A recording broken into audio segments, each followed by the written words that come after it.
Sit down. If they tell you to sit down, you will sit down. Hold on. Sit down. Kubanje abantu abangaphaya kwamashumi amathathu eMgungundlovu KwaZulu-Natal kwiphulo lamapolisa nesebe lezekhaya lokuqubisana nengxaki yabantu abangena kweli ngokungekho semthethweni. Matter is postponed till the 13th of August 2026 for further bail application. You will remain in custody. Enkundla kamantyi yaseBrakpan ilihlehlisele uLwesine weveki ezayo ityala likaJulius Mkhwanazi kunye nabanye abane atyholwa nabo ngokubulala uEmmanuel Mpenze ngo-2022. 20,000 people will be directly affected by this inhumane decision by management.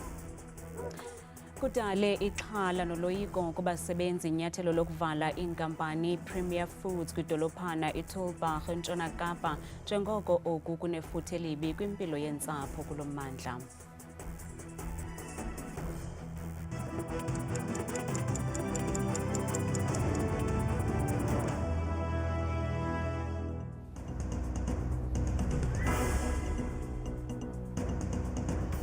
Senibulise emakhaya kanti andambe ndodwa andamba nophumza sikhumba noyitoliki yolwimi lwesandla.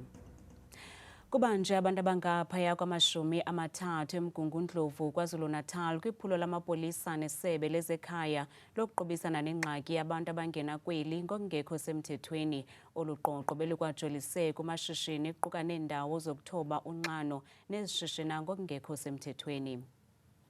Because I'm not an illegal immigrant. This is my handcuff in my hand, and they're sitting on the floor, and it's unfair for Africa's brothers. Lisaqhuba iphulo lokuqoqa ze kubanjwe abemi bangaphandle abakweli bengenazimpepha mvume nalapho bekujongwe ngokumandla namashishini aqesha abemi bangaphandle ngokungekho semthethweni eMgungundlovu kwiphondo laKwaZulu-Natal.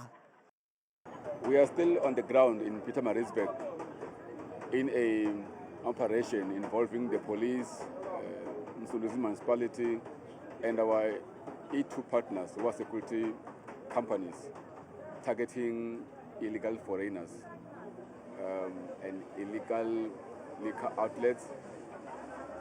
We are doing so to ensure that we clean our streets, we clean our countries, we're looking for drugs, second-hand goods which are not sold properly. Thus far, we have arrested over 30 people who are in the country illegally. Ukanti amapolisa aqinisile ukuba iintshukumo zematshi zivumelekile xa zisenziwa ngokusemthethweni.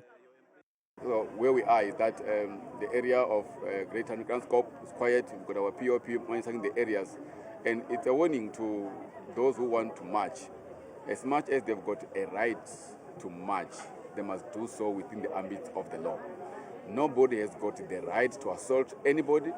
Nobody has got the right to search any other individual. It's the job of law enforcement. Namhlanje kubanjwe malunga namashumi amathathu abemi bangaphandle abangenazimpepha mvume zokuba kweli emva kokujongwa lisebe lezekhaya. Ukanti abasemagunyeni bathi aseza kuqhuba lamaphulo akumila kunje ukuqinisekisa ukuba abemi bangaphandle abakweli banempepha ezisemthethweni. Kudutyulwe kwabula uceba we-ANC kwaWard 17 eThekwini KwaZulu-Natal. Lo ceba uswelekele kwindawo yexhwayelo eClaarwater kungoku nje amapolisa asezithendeni zabarhanelwa. Lihlehliselwe uLwesine weveki ezayo ityala likaJulius Mkhwanazi kunye nabanye abane atyholwa nabo emva kokuvela kwinkundla kamantyi yaseBrakpan namhlanje. Esisihlanu sibanjwe izolo kwaye sijengene nezityholo eziquka ukubulala kunye nokubanga umqobo kwinkqubo yobulungisa ngokuphathelene nokubulawa kukaEmmanuel Mpenze owanyamalala ngo-April ka-2022 emva kokuba amapolisa athi aqhuba uqoqo kwikhaya lakhe liseBrakpan. Amagqwetha kaJulius Mkhwanazi athi lo kaMkhwanazi akananto yakwenza nokubulawa kukaEmmanuel Mpenze. The state, with the greatest respect, of playing games. They're not open and giving you a proper charge sheet. I guess I don't want to go in through the charge sheet. It's vague and it's embarrassing. uJulius Mkhwanazi kwakunye nabo atyholwa nabo baqabele emkhumbini okokuqala namhlanje emva kokubanjwa izolo ngezityholo zokubulala uEmmanuel Mbense ngo-2022. uEmmanuel Mbense kutyholwa ukuba wabethwa encuncuthekiswa de wasweleka kwaye umzimba wakhe wafunyanwa kwidama elingaseNiger. Iinkcukacha ngokusweleka kwakhe zavela kwikomishoni kaJaji Madlanga nalapho uMarius van der Merwe nobesaziwa ngoWitness D wathi wachaza ngendlela wasweleka ngayo nalapho waveza noJulius Mkhwanazi ukuba uyabandakanyeka. Ezi zityholo bajongene nazo ke zikwisigaba sesithandathu, nto leyo ethetha ukuba kufuneka abatyholwa bathi thaca phambi kwale nkundla izizathu ezibambekayo zokuba banikwe ibheyile. Ukanti abezotshutshiso bathi esi sihlanu masingayifumani ibheyile. I don't want the court to be so much burdened with so much argument. That is not necessary at this stage. I request your worship, as I feel that the defense is not ready to proceed today. They want the state to provide information so that they can fill the gaps in their application in order to discharge the honors on their shoulders. So we are ready to listen to their case today if they are so willing to proceed and then reply. Amagqwetha kaJulius Mkhwanazi athi ezi zityholo atyatyekwa zona azikho kwinqanaba lesithandathu nanjengoko lo kaMkhwanazi wafika kwindawo yeqhwayelo sele eswelekile uMbense. We do not agree that it is Schedule 6. We've been provided with a preliminary charge sheet, and I submit that from a reading of the charge sheet, it is quite clear that the charges against accused number 5 can never constitute serious. Lityali lesine ke eli uJulius Mkhwanazi ebanjwa ngamatyala wohlukeneyo kwaye ungaphandle ngebheyile kuwo onke loo matyala, nto leyo ibangela amagqwetha akhe athi kumele ayifumane ibheyile nakweli tyeli. Bishop, now you are charged again, you are arrested again. We brought before court, and after this concessions by the state, we used two previous occasions, Schedule 5 and Schedule 6 offence, that we do not oppose bail. Now we are told that bail is being opposed. So your worship can, with respect, understand how we are perplexed. At this stage, the state would previously adopted an attitude by we not opposing bail, even on Schedule 6 offence, when we told we are now opposing bail, and we're not told why. Ukanti ke eli tyala lihlahliselwe uLwesine weveki ezayo ukunika ithuba lokumanyelwa kwesicelo sebheyile kwaye abarhanelwa baseza kuhlala beqamele ngenqindi eziseleni. Angajongana nenkalo yomthetho kumazwe aphesheya umrhanelwa uIphil Simango noneminyaka engama-30. uSimango ujongene netyala lokufuna imali ngenkani kumaxhoba akhe i-extortion ngelasemzini kuquka unaniselwano ngemali, ukuba nemifanekiso yabantwana emasikizi kwakunye nokusasaza le mifanekiso. IHawks zijonge ukufaka nemilomo namaxhoba akhe angama-50 nazinze phesheya kolwandle. Le ndoda yaseSoweto ityholwa ngokufuna imali ngenkani kumaxhoba ayo angamakhwenkwe aselula isebenzisa ubuxhakaxhaka bale mihla. uSimango bewagrogrisa amaxhoba akhe ngokuthi uza kupapasha imifanekiso yawo ehambaze kumaqonga ezonxibelelwano. Ukanti namhlanje uye wasifulathela isicelo sebheyili kodwa uza kuphinda vele kule nkundla kule nyanga izayo. At this stage, the investigators are looking into locating the other 50 victims and making sure that they are aware that their information has been unearthed in the investigation and whether or not they want to lay charges from wherever they reside and or in South Africa. And then we can, as the case unfolds, we can talk to the fact that Simango might be extradited to whichever countries that have put forward charges. Lemfiliba ikamva labasebenzi kwinkampani evelisa iziqhamo ezinkonkxiweyo iPremier Foods kwidolophana iTulbagh eNtshona Kapa. Le nkampani ibamba ingxoxo nemanyano zabasebenzi ngenyathelo layo lokudenda abasebenzi nanjengoko ijonge ukuvala lo mzimveliso. Abasebenzi bale nkampani banxunguphele nanjengoko bejongene nokuphulukana nemisebenzi kwaye oku kuza kuba nefuthe elibi kwimpilo yentsapho zabo nakuqoqosho lwale dolophana. Abasebenzi benkampani Premier Food bathi kuza kuba nzima kakhulu kwiintsapho zabo nanjengoko le nkampani ijonge ukudenda abasebenzi ngenxa yokuba isithi ayiyenzi ingeniso. Usizi lelokuba kumakhaya amaninzi ikati izokulala eziko. The closing of this place, it is going to affect us the most, in terms of housing, social life. There is a lot at stake. The business are going down. ShopRite, our Super Spa is going to close down. Our chemist, pharmacist, they are also going to close down. They have to close down or cut down the workers. They should have come up with a better plan because this. I've heard that they didn't come to the community and explain what is the real reason. We are aware of the fights that are going on there. And what we have said, the rumors are spreading that when Premium bought the factory from Rhodes, they didn't have the plans to operate with can. They just wanted to operate with beefs and bread and that. So they didn't have a plan. Their plan was to come and shut down the factory. Umfelandawonye wabasebenzi Khosatu ithi sele liphezulu kakhulu inani labantu abanganamisebenzi kuzoba nzima ke ngoku xa lisongezwa elinani. We are sitting with an area, Tulbagh, where unemployment is very high, and for them to dismiss over 3,000 workers basically means that each worker basically feed close to 6-7 people, meaning that 20,000 people will be directly affected by this inhumane decision by management. Abasebenzi abaninzi sele bedendiwe kule nkampani ukususela kunyaka ophelileyo.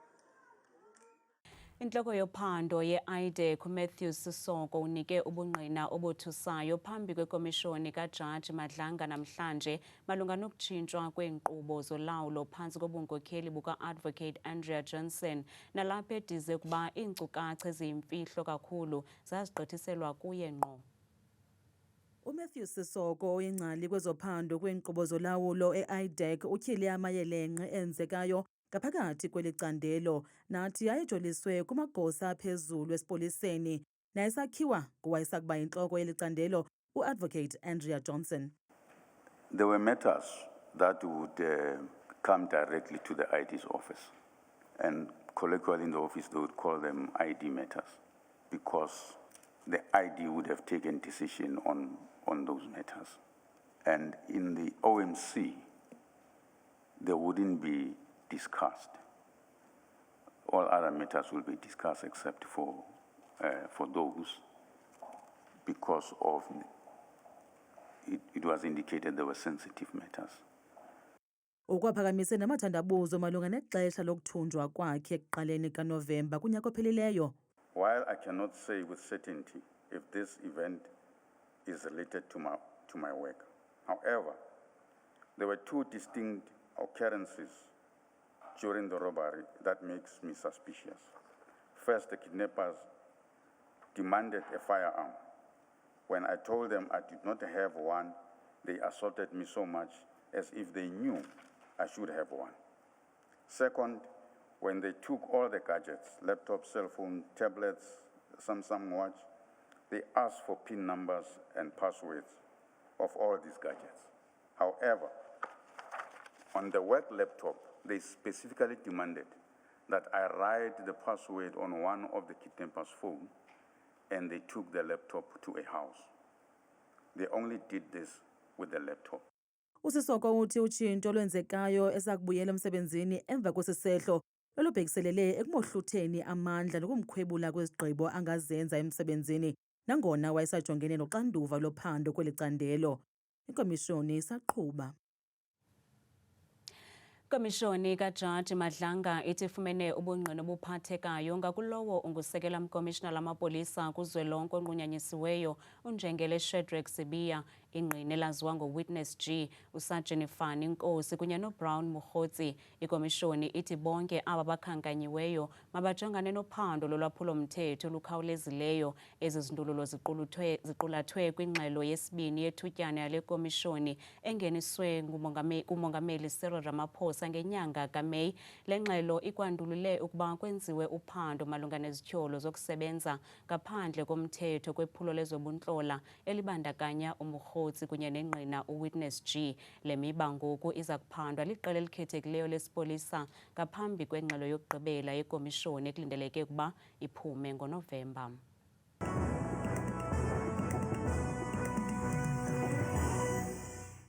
Chubeko qwathi kanzi nomamzangwa apho ezindabeni ndikubulise nawe mbukelo wam apha ekhayeni ndikwamkeleke kwiqonga lam lemozulu mna ke uthina ngegama ndinguye ke uThabile inzwakazi yabathembu mvanje ke bethi masiyiphawule kaloku yenjenje imozulu leyo ke mbukelo sijonga umfanekiso wokuqala uyagxila kakhulu ke kwiziganeko zethu zemvula nomoya kuwo wonke uMzantsi Afrika nawo phekayo uyabona noko kucwenge kamandi izulu limyoli nje phantse wonke umbindi woMzantsi Afrika mpela futhi kwindawo ezininzi ezithanda ukuphakama phezweni njengalo lonke futhi laphondo laKwaZulu Natal indawo ezithile futhi eFree State amazantsi eMpumalanga naphaya ke embindini wasephondweni laseLimpopo ngokubanzi ke emzonsundu basijongene kaloku amaqondo wethokuthisa aphantsi naphezulu ke siphawule ngephondo lokuqala eliphaya eMpuma Kapa kwindawo ezininzi ke mbukelo mzela phondo ezikwintshona futhi nencam njengapha koRhafu kwakusekuseni iyabikwa kakhulu langqele ikhatshwa kakhulu ke futhi kukubhudla komoya oqatha ngenxa yamaqondo okuthisa wabaphantsi phaya ngo-2 degrees benjenje futhi ke mbukelo wam kwelaphoyo lapha koFree State futhi lisencamini ke lona apha koMzantsi Afrika mpela futhi ke koSasolburg phaa kumantla futhi nasembindini phaa koFiesburg kuyabanda kakhulu phaya ngexesha lasekuseni bevuswa liqanda siphawuleni kwakhona mbukelo wam ke futhi iphondo laphaya eNtshona Kapa kwindawo ezininzi futhi zelaphondo ezikumantla nempuma futhi njengapha koBeaufort West nazo zonke nje zangqe kuyabanda ekuseni ngomsuku kumandla futhi phaya koGeorge ekuseni futhi ngo-10 degrees baphila ngolu hlobo mbukelo wam ephondweni ke laphaya eNorthern Cape futhi kwindawo ezininzi zelaphondo eziphaya embindini napha kumantla njengapha kwindawo ezininzi ko-Uppington futhi Alexandra Bay phaya enqameni kuyabanda ekuseni ngaso esasibhozo nansi imozulu mbukeli futhi ephondweni ke lapha eNorth West kwindawo ezininzi futhi ezisencamini namantla kwelaphondo njengapha koMahikeng kwasekuseni futhi kucwengile bevuka bebubanda ke kodwa phaya koKlerksdorp napha koBloemhof ekuseni futhi ngo-5 degrees benjenje ke mbukeli kwelaphondo ke lapha eGauteng apho sikhoyo thina ngalo mzuzu impela phaa kumantla futhi nencam kwelaphondo wena mzekelo phaa uzinze phaa koJohannesburg buse-Alexandra futhi Germiston napha koSprings kuyabanda ekuseni ngo-8 degrees Newcastle ngokubanzi siphawula iphondo mbukeli wam laphaya eLimpopo ndawo ezininzi futhi ke ezikumantla kwelaphondo njengapha koMusina futhi kwasekuseni kucwengile phaya nakoThoyendo kusemiyoli nje yonke la ntsasa ngo-10 degrees benjenje ephondweni ke mbukeli lapha eMpumalanga indawo ezininzi futhi ke eziphakame kakhulu kwelaphondo naphaya encamini njengapha koEmalahleni kwasekuseni futhi nase-Ermelo kuyabanda kakhulu mpela eStanderton bevuswa liqanda ngomso ekuseni bukele ekhaya ndiyayivala mna ndiyayisonga imozulu ke phondo lokugqibela ke eliphaya kwaZulu Natal indawo ezininzi futhi ke ezikwintshona namazantsi kwelaphondo njengapha koKokstad futhi yinkwankca nenqele phaya ekuseni ngo-8 degrees napha koPietermaritzburg kusabanda ekuseni ngo-11 degrees mna ndikudada kangaka xa sishayela emiyoli